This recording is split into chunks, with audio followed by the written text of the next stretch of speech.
Hey, it's Flying for Crumpy Swissy, and we're going to be talking today about the MAHA, Make America Healthy Again, RFK push for removing artificial dyes, petroleum-based dyes from foods, and replacing them with natural sources, and why the food allergy community needs to pay attention to this, because if everything goes the way RFK wants it, making America healthy again means that many of us who carry EpiPens are going to have far less options for foods that are ready to go processed and may have to rely more on what we make at home. Pay attention. An ABC News story written by Mary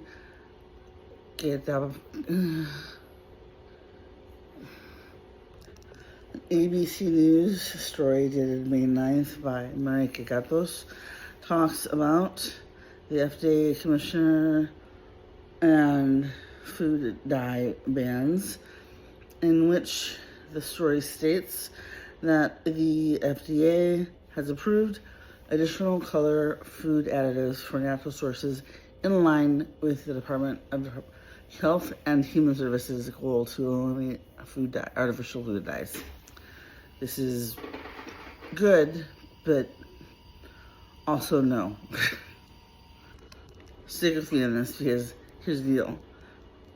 When we are looking at food dye, say Red 40, it's Red 40 in the frozen ice cream pops for kids. It's Red 40 in the lipstick. It's Red 40 in the hair dye. It is Red 40 in all of them because it's a singular item that can be used, right? Which means that we know if we have a problem with Red 40, we stay away from that because it's a known thing. I've read plenty of stories on this because I cannot believe that anyone else has been talking about this yet. But there's not a single ingredient that can replace the petroleum versions, the artificial food versions, for every single thing. It's going to depend on texture, color,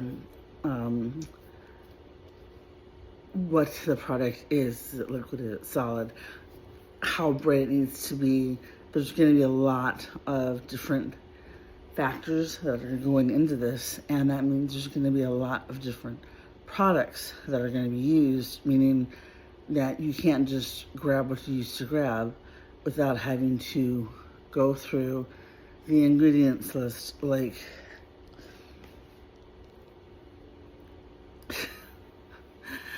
oh my god, like it's a Nancy Drew Brook and 8 years old. Oh my god, this is gonna be insane.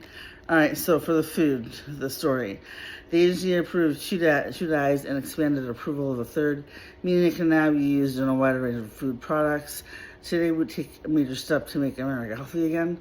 HHS Secretary Robert F. Kennedy Jr. said in a statement, "For too long, our food system has been relying on synthetic petroleum-based dyes that offer no nutritional value and pose unnecessary health risks. To removing these dyes and improving safe natural alternatives to protect families and offer healthier choices." Okay, editorializing here for a second. RFK, listen up. I have a major irk with the fact that people automatically assume that natural means healthy for everyone, because that means that anyone with allergies, like to things like, say, latex, legumes, etc., that completely disregards anything that we have to deal with. There's going to be so many things I'm not going to be able to eat when all this changes. So, let's see.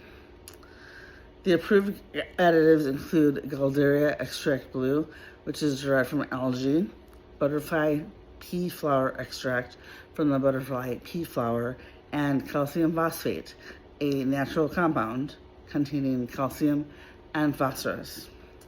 Galdieria extract blue has been approved by the FDA to be used in several products, including fruit juices, fruit smoothies, candy, chewing gum, breakfast cereals, popsicles, and yogurts. Butterfly pea flour, which is already used to color most of the above, had its use expanded to color ready-to-eat cereals, crackers, snack mixes, hard pretzels, plain potato chips. Okay. Plain corn chips, tortilla chips, and multigrain chips. Okay, all right, we're making our own tortilla chips from now on. I'm Mexican, we can handle that, and that's fine. But I'll also be making my own homemade tortillas then too, because I'm not sure. I'm going to assume just corn tortillas and flour tortillas are going to, the same thing's going to happen with that too. All right, let's see. Calcium phosphate is approved for use in ready-to-eat chicken products, white candy melts, donut sugar, and sugar for coated candies. We can break down in the next video in part 2 what each of these products is made of and what related allergies are an issue for them. I'll bring up a few now that I'm aware of as I'm reading, but the rest I want to make sure I have the correct information for you before, making statements that I can't back up. I'm making brownies for tomorrow, and my daughter asked for sprinkles on them, mixed sprinkles. That's fine, but this is probably one of the last bottles we're gonna be buying, because I don't see how we're going to be able to avoid every allergy or food sensitivity in this home with multiple food colorings in the same food product. I just don't. I understand wanting to eliminate artificial food dyes, but I also don't see why this wasn't something that was talked about, or why people with food allergies, the food allergy community wasn't consulted to speak with people in charge of all of this RFK before the changes were made official. I don't mean to make it. I understand. I lose things every single day that I can't find out. There's new things every single day that I can't touch, eat, whatever it might be. But can you leave us something? Just leave us something. So RFK has been talking about artificial food dyes, removing them, calling them dangerous, and he's asking for voluntary commitments from food companies that will phase out synthetic dyes. So far, there have been a few food manufacturers in the U.S., including Tyson Foods, that said that they were going to eliminate artificial food dyes.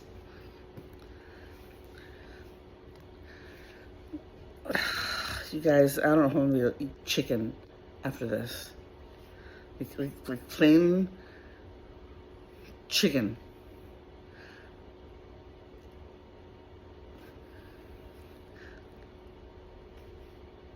How the I'm not gonna do chicken.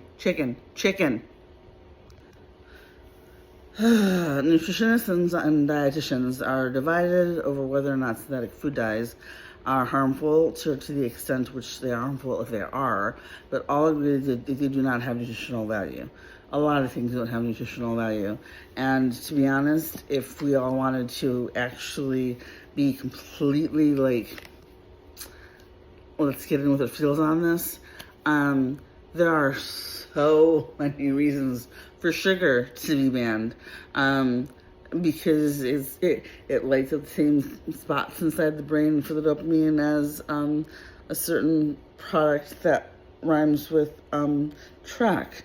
That is not legal and is very addictive, and we're not gonna do that because we all like it too much, right? So there's just so many justifications for things that we want to keep and then things that we don't want to. Well, that's just bad. Yeah, it's bad for the people who is bad. We are screwed. The food allergy community is once again being left in the dust, and we don't even have a say in any of this. I get it when things change. I'm not saying things have to stay status quo the entire time, and I'm not even mad that I'm not going to be able to eat more things that are store processed. I plan on trying to tighten up my already minuscule food list for safe foods. However, I feel a little more comfortable about doing things when it's my choice and not because I have to. You know what I mean? Like, what am I supposed to order when I go out to eat? FDA Commissioner Marty McRae told reporters on Friday that he is meeting with the Consumer Brand Association to talk about their efforts to dyes from the U.S. food supply, and they're pleased to report that promises have been made and promises kept. FDA staff has been moving quickly to expedite the publication of these decisions, underscoring our serious intent to transition away from petroleum-based dyes in the food supply and provide new colors from natural sources. Okay, so tell me what you think. Do you have food allergies? Do you know someone who does? Is this something you're looking forward to? Is this something that you're dreading? What are you going to do if you do have food allergies to any of the natural food alternatives that are going to be used instead of the artificial ones? For example, the butterfly pea flower. Peas are legumes. Butterfly pea flowers produce peas. That means that that color is a latex allergy fruit syndrome cross product. And I will have that link for the Allergy and Food Network as well as other sources in the description box below. I will continue to make sure I work on covering everything I can on this because this is huge news for the food community, allergy community, and something that is going to be of great concern. Think birthday parties, think kids bringing in cupcakes and stuff for birthdays, school class parties, outings, school dances, just going out to eat and trying to live a normal life. All right, I know where I stand on this just because and I don't have a choice. I can't, it doesn't matter if I like it or not, it's happening. But where do you stand? Let me know in the comments and let me know if there is a topic you'd like me to cover next. Best way to support the channel is to like, comment, and subscribe. Please share, please like, and let me know what you think about RFK. The fact that he has told all of us in front of Congress, God, and the world that we're not supposed to be listening to him for medical advice on vaccines and stuff because he doesn't have medical experience. But yeah, let's go with Ma, shall we? Yeah. All right. I'll see you in the next one.